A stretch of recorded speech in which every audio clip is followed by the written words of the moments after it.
YS Vivekananda Reddy గారి 74th birthday. ఈరోజు ఇప్పుడే సమాధి దగ్గర నుంచి వస్తున్నాము. అక్కడ నిల్చొని ఉండగా ఏయో తలంపులు వస్తున్నాయి, ఐడియాస్, గుర్తులు, జ్ఞాపకాలు. స్పష్టంగా గుర్తొచ్చేది మాత్రం మీకు పులివెందుల్లో ఉన్న వాళ్ళకి ఇది అర్థమవుతుంది. ఇంతకుముందు మేము రాజారెడ్డి స్ట్రీట్లో ఉండేవాళ్ళం. అక్కడ ఒక పెద్ద ఇల్లు ఉంది, దాని పక్కనే స్టేట్ బ్యాంక్ ఉంది. స్టేట్ బ్యాంక్ అనుకుని ఒక చిన్న సందు ఉంది. ఆ సందులో బంధువులు అందరూ చాలా మంది ఉన్నారు. ఎదురుగా వైఎస్ ప్రకాష్ రెడ్డి గారి ఇంట్లో ఉంటుంది. ఆ సందులో క్రిస్టఫర్ గారు, అమూలు ఫిలిప్ గారు, భాస్కర్ గారు ఒక సైడ్ అయితే, ఇంకో సైడు ప్రతాప్ రెడ్డి గారు, మనోహర్ రెడ్డి గారు ఉండేవారు. అవినాష్ మాకంటే ఒక 10 సంవత్సరాల దాకా చిన్న. నాకు జ్ఞాపకాలు, ఆ సందులో అందరు మాడుకుంటుంటే అవినాష్ పరిగెత్తుకుంటూ రావడం. చిన్నపిల్లోడు. అప్పట్లో రాకేష్ అని పిలిచేవాళ్ళం.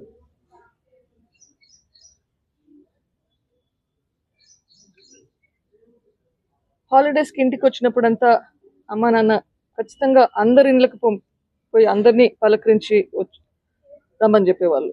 సో పిల్లలు ఉన్నా లేకపోయినా నేను ఒకదాన్నైనా సరే అందరి ఇళ్ళకి పోయి అందరినీ పలకరించి వచ్చేదాన్ని. బట్ పిల్లలు ఉంటే సమ్మర్లో అందరం కలిసి ఆడుకునే వాళ్ళం ఆ వీధిలో కొన్నిసార్లు.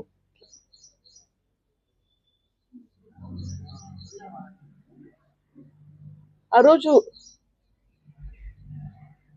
నాన్నను మర్డర్ చేశాక ఎప్పుడైతే అవినాష్ నాకు లెటర్ తీసుకొచ్చాడో, ఆదినారాయణ రెడ్డి, సతీష్ రెడ్డి, బీటెక్ రవి వీళ్ళందరూ నాన్న హత్యకు కారణమని లెటర్ తీసుకొచ్చారు. అసలు ఇట్లా ఇన్సిడెంట్కి, ఇట్లా నాన్న మర్డర్కి అవినాష్ సంబంధం ఉంటుందని ఎక్కడ కానీ అనుకోలేదు. నాకు అవినాష్ అంటే ఆ వీధిలో తిరుగుతున్న చిన్న పిల్లోడు, మేమందరం కలిసి ఆడుకుంటుంటే అవినాష్ పిల్లోని లాగానే చూస్తుంటాం. అటువంటి మనిషి ఇట్లా మారుతాడు అన్న తలంపు ఎక్కడ కానీ రాలేదు.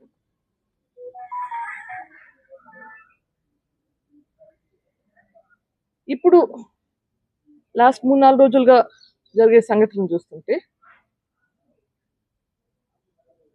2 వీడియోస్ చూశాను, అదే 3. ఒకటి మొన్న డిఎస్పీ దగ్గర గొడవ పడ్డారు, మళ్ళీ నిన్న ప్రెస్ మీట్ పెట్టారు. దాంట్లో డిఎస్పీతో అంటున్నాడు, మీరు ఫేవరెటిజం చూపిస్తున్నారని, అంటే పక్షపాతం చూపిస్తున్నారని. నిన్న అంటున్నారు ఏంటి,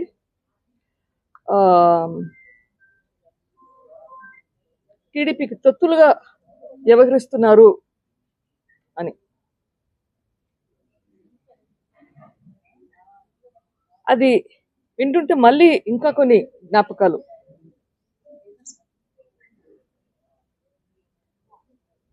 ఆ రోజు మార్చ్ 15, 2019 ఆ రోజు అక్కడ నాన్న బాడీ పడుంది, వివేకానంద రెడ్డి గారి బాడీ పడుంది, అంతా రక్తం పడుంది. అక్కడ క్లీనప్ చేపిస్తున్నారు. పోలీసులు కూడా అదే రూమ్లో ఉన్నారు. మరి పోలీసులు బెదిరించి చేశారా ఆ పని? మొత్తం బ్లడ్ అంతా క్లీన్ చేయడము, బాడీని బయటికి తెచ్చడము, కట్లు కట్టడము, లేకపోతే ఆ టైంలో పోలీసులు మీ తొత్తులుగా పనిచేశారా? నాకైతే తెలియదు. అట్లా మల్టిపుల్ ఇన్సిడెంట్స్. తర్వాత కొంతమందిని అరెస్ట్ చేశారు. మే 30న ప్రమాణ స్వీకారం చేశారు, కొత్త సిట్ను ఫామ్ చేశారు. తర్వాత ఎవరినైతే అరెస్ట్ చేశారో వాళ్ళందరినీ రిలీజ్ చేశారు. ఛార్జ్ షీట్ ఫైల్ చేయలేదు. మీరు వైఎస్ఆర్సీపీ గవర్నమెంట్లోకి వచ్చాక అనుమానితుల్ని రిలీజ్ చేసేసారు. తర్వాత చూస్తే సెప్టెంబర్లో అనుమానం అవినాష్ భాస్కర్ రెడ్డి శివశంకర్ మీదకి వెళ్తుంది.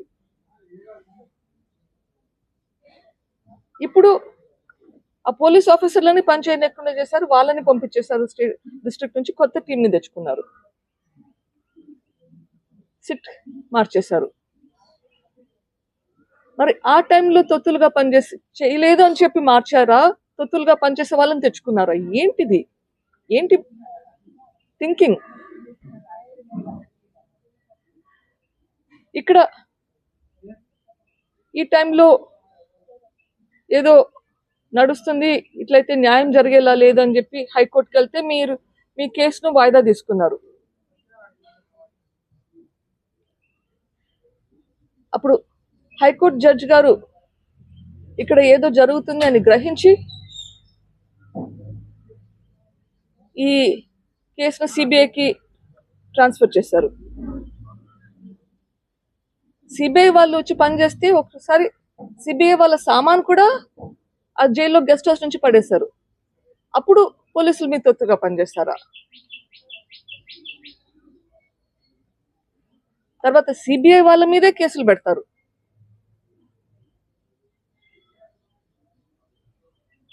అప్పుడు పోలీసులు మీ తొత్తుగా పనిచేశారా, లేకపోతే మీరు పోలీసులు బెదిరించారా?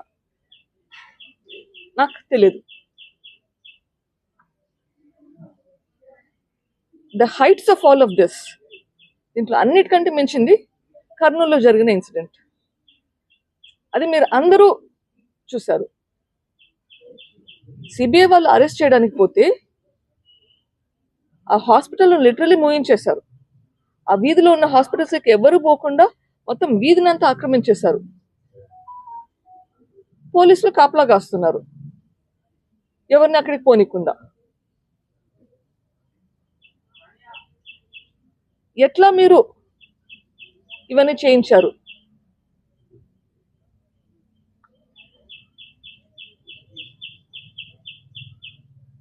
వీటికి అన్నిటికీ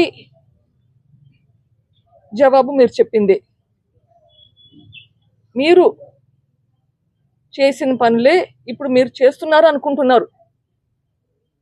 పోలీసులు వాళ్ళ పని వాళ్ళు చేయనిస్తే చేస్తారు అని నేను మొదటి రోజు నుంచి చెప్తున్నాను, ఈ రోజు కూడా చెప్తున్నాను. పోలీసులు వాళ్ళ పని వాళ్ళని చేయనివ్వండి.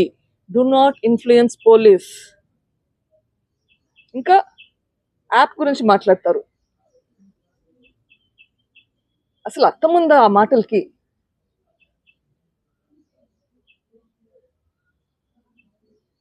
This no point actually talking about a lot of those things.